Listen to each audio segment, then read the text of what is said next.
B Marsh Boxing, what's happening, world? Back at it with another boxing video. Top five, dead or alive. We back at it, man. This is where we do a little, where I break down the top five, dead or alive, best fighters in every single weight class, from all the way from strawweight all the way up to heavyweight. But in this case, I do it all the way from heavyweight, and we working our way down all the way to strawweight or minimum weight. You know what I'm saying? So check out my playlist right here on YouTube. Just go to B Marsh Boxing. Go to my YouTube channel. Check out my playlist.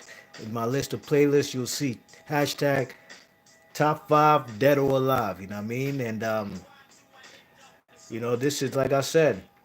The last one I did was lightweight. So guess where we at today? We at the super featherweights. You know what I'm saying? Or junior lightweights. Or to be more precise, 130 pounds. You know what I mean? So it was a great division that's had a lot of legendary fighters, you know what I mean? And this has always been one of my favorite divisions. Not now, just not just now, but period, in boxing, period, you know what I mean? This is a division, I'm not going to say I've watched every single fight that's happened at the super featherweight division, but it's definitely a division that I've paid attention to often, you know what I'm saying? Especially from the early 2000s, you know what I mean? Even back in the day in the 90s, you know what I'm saying? This was a division that I thought always produced some of the best talents out there, you know what I mean? A division in between featherweight and in between lightweight, two glamour divisions. 130 is a nice place to, you know, get acclimated if you're going to be moving up to lightweight, especially from featherweight, or if you're a natural super featherweight moving up to lightweight, you know what I mean? So top five dead or alive. Let's get into it, man. Number five. At number five, I have none other than Manny Dapadrani, Emmanuel Pacquiao. You know what I mean? Man from the Philippines. You know, one of the greatest fighters of his era. One of the all-time greats, period, in boxing. You know what I mean? A multi-division champion, a champion in 8 different weight classes. A man who's has the most lineal championships in any division out of any fighter in boxing. Period. In 5 different lineal titles in 8 different weight classes.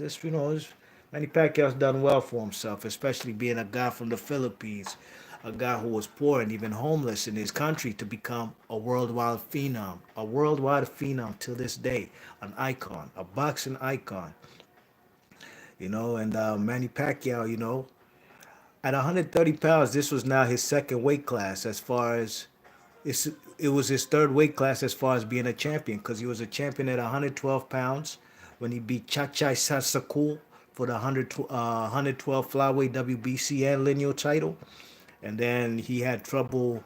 He got knocked out in the third round by a guy from Thailand by the name of Mendogoan Siguraset, who knocked Manny Pacquiao at flyweight. Manny Pacquiao moved all the way up to super bantamweight. Man went from 112 pounds all the way to 122. He went up to super bantamweight, got himself a WBC title up there. You know what I mean? I'm sorry, an IBF title when he beat the South African Lilo Ledwaba. You know what I'm saying? And you know, he moved up to 130 pounds after putting in work at 125, 122. You know what I mean? He moved up to 126. He beat Marco Antonio Barrera. You know what I'm saying? To become the ring and lineal featherweight champion of the world. You know what I mean? That was a very good victory for Manny Pacquiao. That's the first Hall of Famer he got on his resume. You know what I'm saying? And it don't get no better than that. Beating a Mexican legend. You know what I'm saying? Um, So Manny Pacquiao's first fight at 130 pounds, believe it or not, his first fight at 130 pounds was a loss. I believe it's this fight that we're seeing right here on the film study. Or maybe this is the second fight when he fought Eric Morales. But when he first came to 130 pounds, he lost to Eric Morales. In a very good fight. You know what I mean? A blood and guts type of fight where Morales actually outsmarted Pacquiao rather than just continuing brawling and slugging. He outboxed Manny Pacquiao to win a unanimous decision. You know what I mean? But that's okay because Manny Pacquiao got revenge in the second fight and he stopped him in 12 rounds. I'm sorry, in the 10th round. You know what I mean? And now this is Manny Pacquiao. His first introduction into the super featherweight division is a loss to Morales. Two fights later, he avenges that loss. And then he fights a Mexican, tough Mexican, Oscar Larios. You know what I mean? He fights Eric Morales again for the third time. He knocks him out in the third round. That was probably the one we just seen where the man shook his head and said, "No mas, I don't want no more." You know what I'm saying? He beat Jorge Solis, another tough Mexican. Pacquiao knocked him out in, I believe, 8 rounds. And then he fought Marco Antonio Barrera again, you know what I'm saying? This time at 130, and he beat him to a unanimous decision. Easy work, you know what I mean?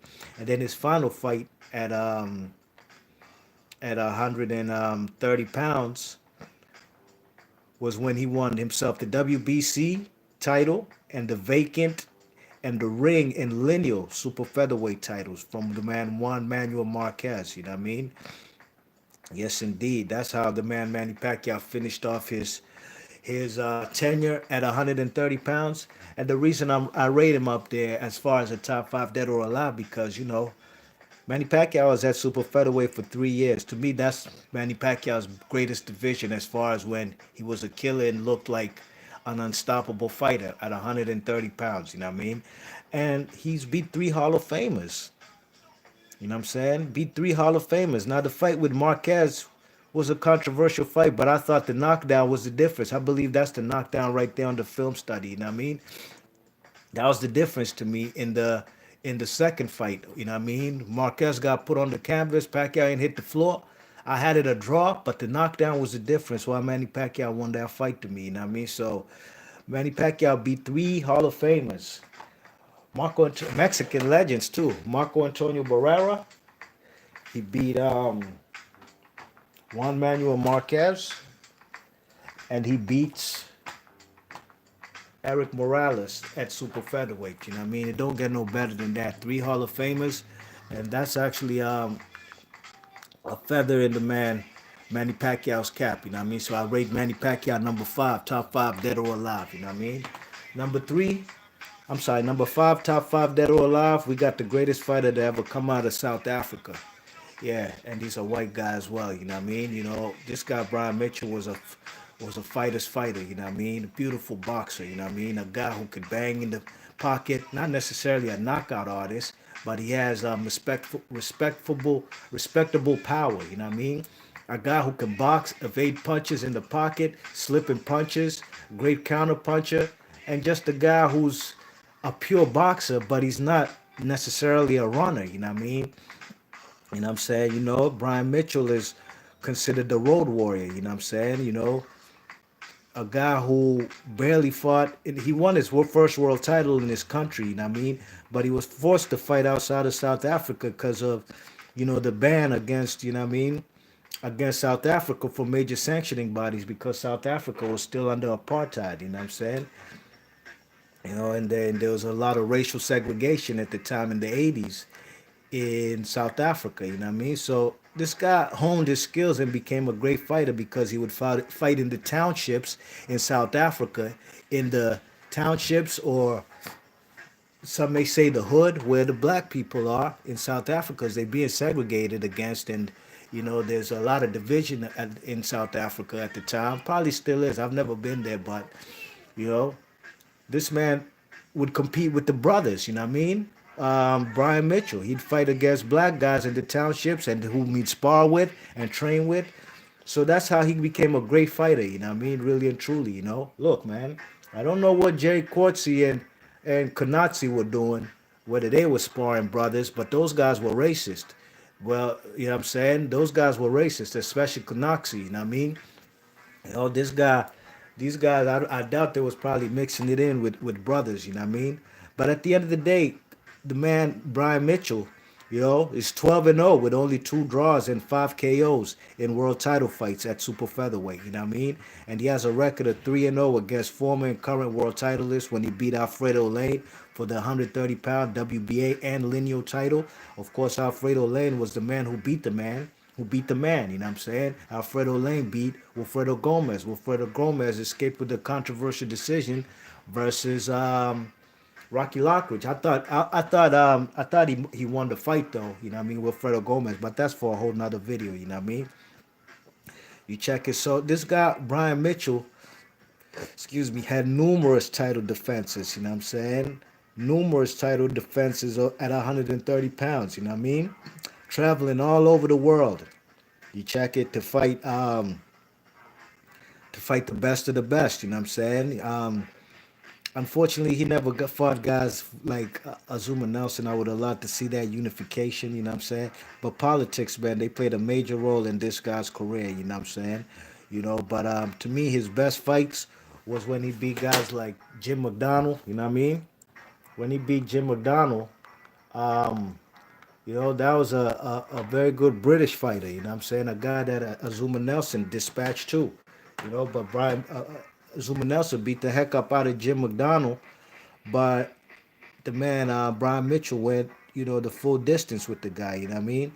But I think Tony Lopez. I'm sorry, Brian Mitchell would probably be recognized by American fans when he came to Sacramento to fight the franchise of Sacramento, not just the Kings. They also had a franchise boxer. You see him right there on the screen with the Tiger trunks, Tony the Tiger Lopez, in two great fights. You know what I mean? And the first fight, of course, was a unification. Tony Lopez was an IBF champ.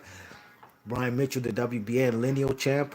They called the fight a draw. I thought that was a wrong decision. Brian Mitchell clearly won that fight. Then they did a rematch, and this time Brian Mitchell vacated his WBA strap because he had to face a mandatory. I forgot who the mandatory was. You know what I mean? He had a Mando to face. He said, "Forget about that, Mando. I'm gonna go fight this guy Brian Mitchell. I'm sorry, Tony the Tiger Lopez, in Sacramento again." And he beat him via unanimous decision, and he beat him comfortably on my scorecard. You know what I mean? You know what I'm saying? So the man had numerous title defenses, you know what I'm saying? From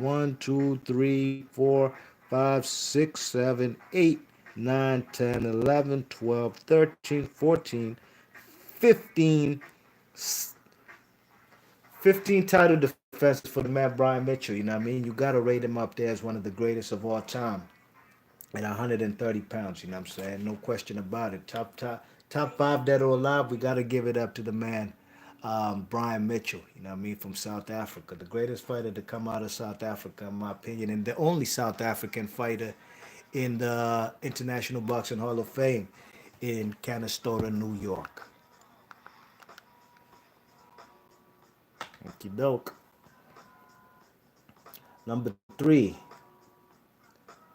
greatest fighters of all time at 130 pounds. The Professor. 38 wins, 6 losses, 2 draws, 27 by KO. None other than the Professor from Ghana. Arguably Africa's greatest fighter.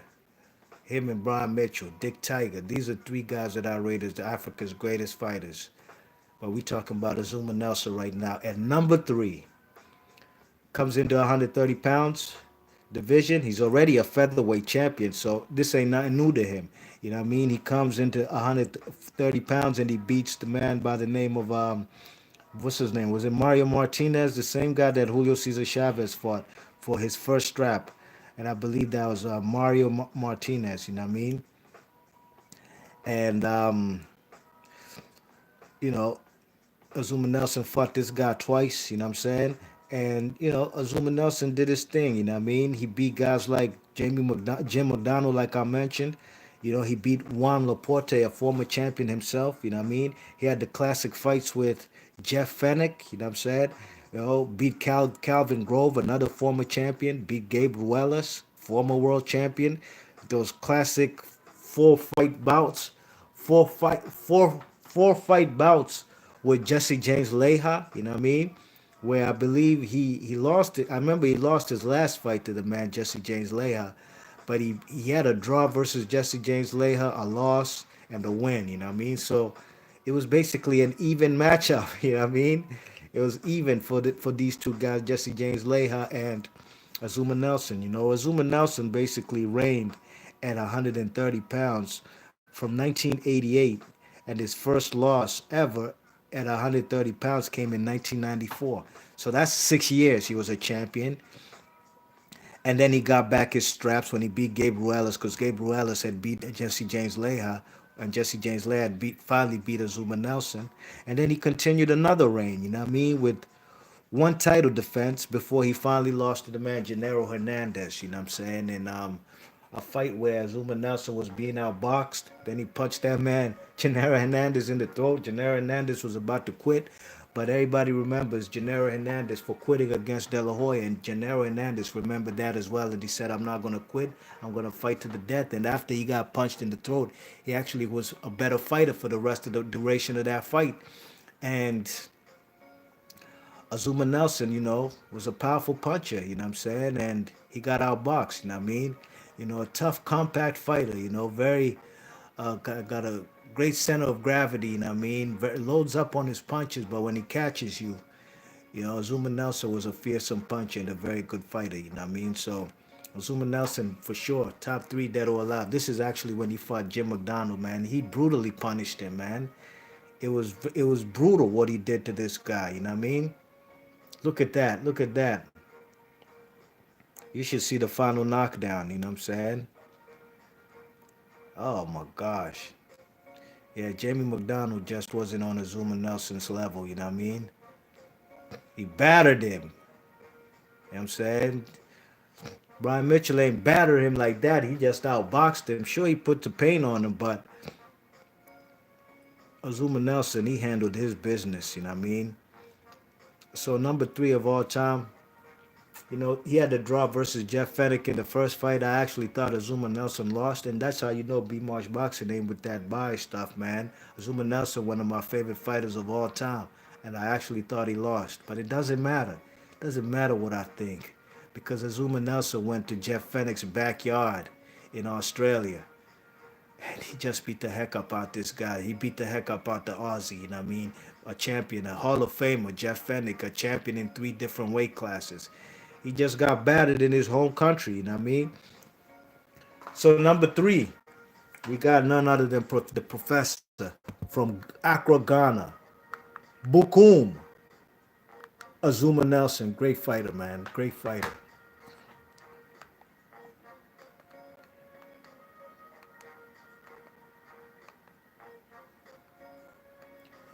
Who do we have in number two?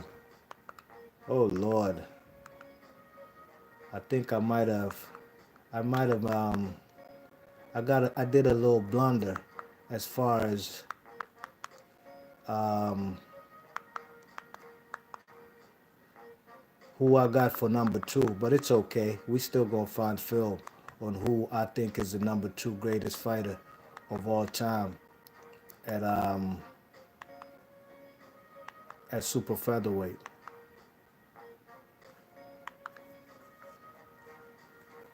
I can't believe I didn't. I've totally forgot to put film on this guy. You know what I'm saying? But it's okay. We gonna get through it. You know what I mean? We gonna get through it. Neither here nor there. B Marsh Boxing. I'm sorry to disappoint anybody for the little technical difficulties. You know what I mean? I do these things on the fly. You know what I mean? And straight off the top of the dome, you check it. But it's okay. We gonna get through it. You know what I mean? Who do we have at number? At number two. In the meantime, in between time, I hope somebody could just Jesus Christ. I hope somebody could go ahead and guess. Sorry, could go ahead and guess who they think is um, number two. You know what I mean? I'm pretty sure if anybody's a boxing historian or know they boxing, they probably could tell you who number two is. But don't worry, B Marsh Boxing, I'm gonna come back, man. I'm sorry for stalling a little bit. But let's get into it, man. Let's get into it. Number two all time greatest fighter who I consider the second greatest the second greatest super featherweight of all time. You know what I'm saying? I gotta give it up none other than to me I consider probably the second or third greatest Hispanic fighter of all time, you know what I mean? And that's none other than the man from Managua, Nicaragua, El Flaco Explosivo, none other than Alexis Arguello, great fighter, you know what I'm saying? Alexis Arguello is that dude, 78, 77 wins, 8 losses, 62 wins via KO, you know what I'm saying? Yeah, man, this guy Alexis Arguello was a great fighter at 130. That's why I actually consider to be, to me, his best weight class. You know what I'm saying? You know, at 130 pounds, this guy was a great fighter. You know what I'm saying? Who was his first title? He got his first title at 130 pounds, I believe, when he fought. He fought, what's that guy? Is it Ernesto Marcel? Or was that at featherweight? I think that probably was at featherweight. You know what I mean? Alexis Arguello, he fought. What's that guy's name? I'm more familiar with what he did later on in his career. I think it was. I think it was the guy, that black dude, Alfredo Escalera. Yeah, Alfredo Escalera. That's whom he became a world champion off of. You know what I mean? A good fight out of Puerto Rico. You know what I mean? A man became a champion off of. You know what I'm saying? He actually beat the guy twice, and he stopped him both times. It was in the 13th round. You know what I mean? And that's when Alexis Arguello in 1978 became a super featherweight champion with the WBC title. You know, good defenses in there. You know what I mean? You know, he even beat guys like Rafael and Bobby Chacon, who later on became future 130-pound champion. He even beat Rolando Navarrete and Cornelius Boza Edwards. You know what I mean? These guys became future champions at 130 pounds. You know what I mean? So those are good wins. Even Jose Luis Ramirez, you check it. You know, so Alexis Arguello had a long reign from, I believe, like 1978 till, when did he fight the man Jim Watt? That was like in 80, 81, you know what I mean? So a good 3 years at 130 pounds. That's when he fought Cornelius Boza Edwards. And Alexis Arguello was taking no prisoners, man. Even the youngsters, you know what I mean? The guys on the come up trying to get their groove on. Alexis Arguello, man, he was fighting these guys when they were younger than him. You know what I'm saying? While they're on the come up, while he was an established fighter. You know what I'm saying? So that's why you got to rate the man, Alexis Arguello. You know, a lot of fighters wouldn't do that in this day and age. You know what I'm saying? Like fight a tough opponent while they're on the way up, you know what I'm saying? Especially if they're an established fighter. Not the man Alexis Arguello, like I said. You know, he was fighting guys, Rafael Limon and Bobby Chacon, who became future world champions, you know what I'm saying? Rolando Navarrete became a future world champion. So Cornelius Boza Edwards and Jose Luis Ramirez. You know what I mean? These are guys who became future world champions that the man Alexis Arguello beat while he was at super featherweight. You know what I mean? So I gotta rate the man up there as one of the second greatest super featherweight of all time. No question about it. You know what I mean? Yeah, man. Sorry for the technical difficulty in that one. You know what I mean? Yes, indeed. You guessed it. Who's the number one super featherweight of all time, in my opinion? You know, top five dead or alive. We're here now. Number one. Yeah. Floyd, Joy, Money, Mayweather. Yes, indeed. Floyd Mayweather was great at super featherweight. You know what I'm saying? You check it, he, that for just his first fight in his 18th fight, beating a top 10 of all time, greatest top 10 dead or alive, greatest super featherweight of all time by beating Gennaro Hernandez. Just with that win right there coming into the division, you could tell this guy Floyd Mayweather is about that life. You know what I mean? You check it. A lot of people had thought that he wasn't ready to fight the man Gennaro Hernandez, and he stopped the man and retired him. You know what I mean? Retired him on the stool. That man made him quit. He ain't want no more. You check it. Then Floyd Mayweather beat Angel Manfredi. Angel Manfredi was a very good fighter at 130 pounds. Had some wins over the man Arturo Gatti. You know what I mean? He beat Justin Juco, Gregorio Vargas, who was a former world champion. You know what I'm saying? He had a fight with Emmanuel Augustus, while he was at 130, and of course he sealed the deal when he beat the man guys like Diego Corrales and Carlos Hernandez and Jesus Chavez. All these fights at 130 pounds. Tough Mexicans, tough Mexican Americans, and the tough Diego Corrales. You know what I mean? I don't got to say too much about Corrales. All I'm going to say, that's one of my favorite, if not my favorite, Floyd Mayweather performance of all time. Just that win alone, to me, puts him up there in one of the greatest at 130 pounds. You got to remember, that man, Diego Corrales was on the pound for pound list just like Floyd Mayweather. He was even rated higher than Floyd Mayweather. He himself had an IBF belt. Although coming into that fight, he vacated his 130-pound IBF strap because excuse me, he planned on going to 135 pounds, but then he got to fight with Floyd Mayweather, and Floyd Mayweather dispatched of the guy just like he did the Ugandan right there, Justin Juco. You know what I mean? Carlos Hernandez, Jesus Chavez was a tough Mexican, man. One of Floyd's hardest fights. You know what I mean? And Floyd stopped the guy, made the guy quit on the stool in the ninth round. You know what I mean? So Floyd Mayweather, man, he makes the cut as number one, top five dead or alive, no question about it. You know what I mean? So number five, I had Manny Pacquiao. Number four, Manny Pacquiao from the Philippines. Number four, I had Brian Mitchell. And Brian Mitchell's record was, I know he had only one loss. He was 45 and 1 with three draws and 21 KOs. You know what I mean? Only one loss, and he avenged that loss to a fellow South African that he ended up killing in their fourth fight. You know what I mean? All right. Number four, Brian Mitchell. Number three, I got Azuma Nelson from Accra, Ghana, 38 and 6, two draws, 27 KOs. Number two, I got none other than the man Alexis Arguello, the explosive thin man from Nicaragua. 77 wins, 8 losses, and 62 KOs. You know what I'm saying? That's who I got at number two, and number one. You know who it is. None other than Money Mayweather. Not even Money Mayweather. Let me take that back. Pretty Boy Floyd when he was fighting at 130 pounds. 50 and 0, 0 losses, 27 knockouts. You know what I mean? That's my top five dead or alive. Let me know in the comment section what y'all think about this particular list I have.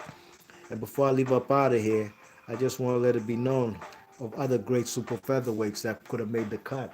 Ironically, I was really contemplating on whether to have Manny Pacquiao at number five because the other guy whom I was thinking about was a guy by the name of Flasher Lordy. Great fighter, 130 pounds. Guess where he's from? The same country as Manny Pacquiao, Philippines. You know what I mean?